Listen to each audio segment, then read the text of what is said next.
கொடைக்கானலில் வனப்பகுதிக்குள் குப்பைகளை கொட்டிய விவகாரம் பூதாகரமாக வெடித்துள்ளது. குப்பைகளை அகற்றவில்லை என்றால் நகராட்சி அதிகாரிகளை கைது செய்வர் என்று மாவட்ட வன அலுவலர் கெடு விதித்துள்ளார். திண்டுக்கல் மாவட்டம் கொடைக்கானல் நகராட்சி பகுதியில் சேகரிக்கப்படும் குப்பைகள் பிரகாசபுரம் குப்பை கிடங்கில் கொட்டப்பட்டு மக்கும் மக்காத குப்பை பிரித்தெடுக்கப்படுகின்றன. இதனிடையே அருகில் உள்ள வனப்பகுதிக்குள் 20 மீட்டர் அளவிற்கு குப்பைகள் மலை போல் குவிந்துள்ளன.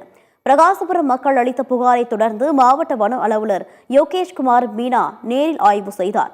வனப்பகுதியை ஆக்கிரமித்து குப்பை கொட்டப்பட்டது குறித்து நகராட்சி அதிகாரிகளிடம் அவர் கேள்வி எழுப்பினார். குப்பைகளை அகற்றவில்லை என்றால் நகராட்சி அதிகாரிகளின் மீது சட்டப்படி நடவடிக்கை எடுத்து கைது செய்யப்படுவர் என்று எச்சரிக்கையுடன் கெடு விதித்துள்ளார். ஒரு 6 மாசம் எல்லாத்தையும் முடிச்சிடும் சார். நான் கேள்விப்பட்டா 550 ரேட்ல சார். நான் என்ன சொல்றேன், இன்ஜினியர் இன்னையில இருந்து 3 நாள்ல நீங்க இதை கிளியர் பண்ணலன்னா அப்புறம் நான் ரிமாண்ட் பண்ணிடுறேன். அண்ட் உங்களுக்கு இது ஃபாரஸ்ட் லாஸ் தெரியும், நல்லா தெரியும். நான் ரிமாண்ட் போடுறேன், மியூனிசிபல் கமிஷனர் வரைக்கும் ரிமாண்ட் வச்சு போடுறேன்.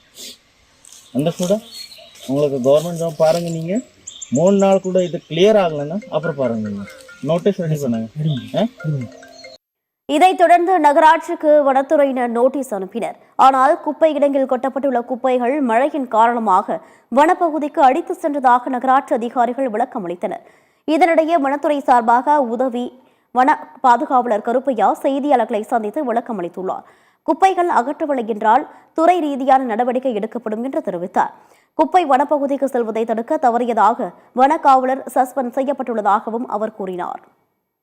அது இன்னைக்கு ஃபுல்லாக எங்களோட டிஎஃப்ஓட ஃபீல்டு இன்ஸ்பெக்ஷனில் கண்டறியப்பட்டது. அவங்க எல்லாமே பார்த்த உடனே உடனடியாக சட்ட ரீதியான நடவடிக்கை எடுக்க சொல்லிட்டாங்க. அந்த சட்ட ரீதியான நடவடிக்கை எடுக்கப்பட்டு தீவிரமாக கண்காணிக்கப்பட்டு வருகிறது. முனிசிபாலிட்டி டிபார்ட்மெண்ட் கார்பரேஷன் பீப்புளை முனிசிபாலிட்டி பீப்புளை கூப்பிட்டு கேட்கும்போது அவங்க அவங்களோட இதை சொன்னாங்க. இந்த மாதிரி ஃபாரஸ்ட் ஏரியாவில் கொட்டப்பட்ட குப்பையில் நாங்கள் 3 நாள் அகற்றுன்னு சொல்லி உறுதி சொல்லியிருக்காங்க.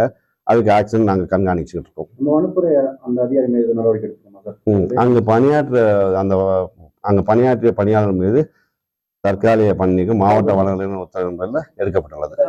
நகராட்சி மற்றும் வனத்துறை இடையே ஏற்பட்டுள்ள இந்த பரஸ்பர மோதல் ஒரு பக்கம் இருந்தாலும் மழையில் அடித்து சென்றதாக கூறப்படும் குப்பைகள் எப்படி மலைப்போல் குவியும் என்ற கேள்வி மக்கள் மத்தியில் எழுந்துள்ளது.